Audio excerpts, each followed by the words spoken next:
हे लाली हत्याने तर केलं नसेल ना, पण का इतका का राग आहे तिचा माझ्यावर? एक मिनिट तुम्ही दोघे एवढा काय रिॲक्ट होतायत? काहीही झालेलं नाहीये. आणि असं होतं कधी कधी. इतक्या सगळ्या साड्या घेतल्या, त्यात एक डिफेक्टिव्ह साडी असूच शकते. होऊ शकतं, पण आई हे बघा ना, हे कोणीतरी मुद्दाम कात्रीने कापलीये. ही अशीच होणाऱ्यातली गोष्ट नाहीये. आई, कुणी केलं असेल हे? निशी, कोणी कशाला करे? तू उगाच त्याचा विचार करू नकोस. अगो निशी, माका वाटतं मेघनाताई बरोबर म्हणतात. म्हणजे एवढा टोकाचा, एवढा विकृत विचार कोणी नाही करणार. तू उगाच भीतस. आणि निशी, तुला एक सांगू, आज तुझ्या लग्नाची पूजा आहे, त्यामुळे मनात न भलते सलते विचार आणू नकोस. बी पॉझिटिव्ह. आणि तुझ्याकडे एखादी कोरी साडी असेलच ना, मग ती नेस. गुरुजी केव्हाही येतील आणि आपण मुंबईला जाऊ ना, तेव्हा ही साडी चेंज करू. आणि ही अशी डिफेक्टिव्ह साडी आम्हाला का दिली याचा जाब विचारू. ओके? बरं, मी गुरुजीने जरा फोन करून आले, त्या कुठे आहेत ते बघते. हा, आलेच. निशी, आज झाला आता. झाला गेला विसरून जा. इतका विचार करू नकोस. आई, पण माझ्याच लग्नात असं का होतं? निशी, चुकून झाला असाल. नको इतका विचार करू. चल, माका सांग, साडी काय ठेवलेली आहे, आवरून घेऊया आपण. आई, मी होते मी तयार. बाहेर पूजेच्या तयारीचं बघतेस का? अगं, सरांच्या आई एकट्याच आहेत, त्यांना काही मदत लागली तर मी आवरते. नाही, नको, मला कसली मदत नको आहे. हे बघा, माझा फोन पण इथेच राहिला. माझी सगळी तयारी झाली आहे, तू टेन्शन घेऊ नकोस. फक्त पूजेचा प्रसाद केला नाहीये. काय ना, मला पूजेचा प्रसाद करता येत नाही. म्हणजे मी केलाही असता, पण उगाच तो फसला तर खूप प्रॉब्लेम होईल. तुम्ही कराल का? होय हो, विचारतस काय? तुमका मदतच करू गेलंय मी. त्याला सांगा काय करूच आता. मी पटकन रेडी व्हा. चल.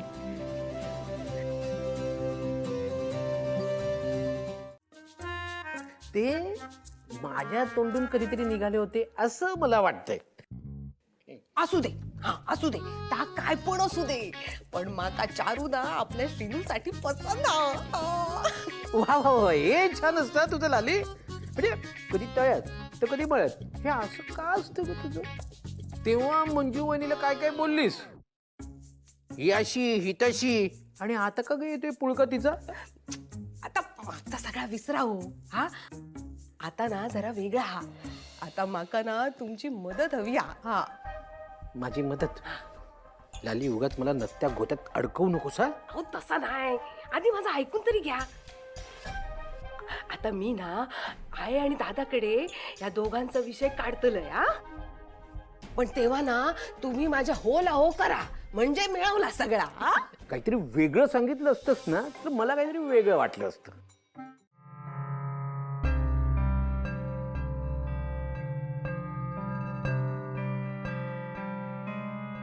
की बाय, माझी नाश्ता तयार हा. हो, आम्ही नाश्ता बनवण्यासाठीच लवकर लवकर येत होता. हो, मेघनाताई सोडूकच तयार नाही हो. लयच आग्रह करत होत्या. हो ना, तरी शेवटी त्यांनी जेवणासाठी आग्रह धरला. पण मग उमाताई जेव्हा नाहीच म्हणाल्या, तेव्हा आम्ही तिथून निघून आलो. पण खाल्ला ना सगळ्यांनी? बरं, आम्ही लगेच दुपारच्या जेवणाच्या तयारीत लागतो हा. चल गो मंजू. उमा, एकाच वेळी तुम्ही सगळ्या ठिकाणी हजर नाही राहू शकत. एक गोष्ट करताना दुसरी गोष्ट सुटू शकता, हे आधी स्वतः तुम्ही मान्य करा. आणि जबाबदारी घरातल्या सगळ्यांनी घेऊ हवी, एवढं लक्षात ठेवा.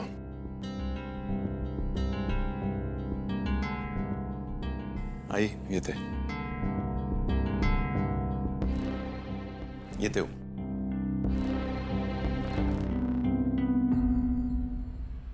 घरातल्या बाकीच्यांनी पण आपापले जबाबदारी समजून वागूक व्हाया ना. आता तुम्ही दोघी घरात नाही होतात, त्या लालीक माहित होता ना, मग लालीन घरात लक्ष देऊक नको होता काय? हा, स्वयंपाक घरात जेवण करूचं असता या लालीक माहीतच नाही ना कधी. पण जेवण तयार झाल्यावर हातातोंडाची लढाई करू पहिल्यांदा हजर होता, कोणी पण न बोलवता. काय लाली, बरोबर बोलताय ना मी? पण मिळालो ना सगळ्यांका नाश्ता. कोणी उपाशी नाही ना राहुला, मग कशाक बोलतस? कशाक रागिलं जमला. हा दुसरा तू काय येताच काय? हा जेव्हा तेव्हा ना तू माकाच बोलतलस. हा माझी सून येईल ना घरात तेव्हा पण माका असाच बोल. हा तिच्या समोर मग ती काय माझा मान ठेवीत? हा अगो आधी मान मिळवूक शिक, तसा वागून दाखव. तरी मी सकाळी या गोष्टीवरून इतक्या तोंड वाजवलंय, पण ना ये रे माझ्या मागल्या. अगो ओवीकचा सुचला तर तुका कसा करूक जमला नाही गो? ओवी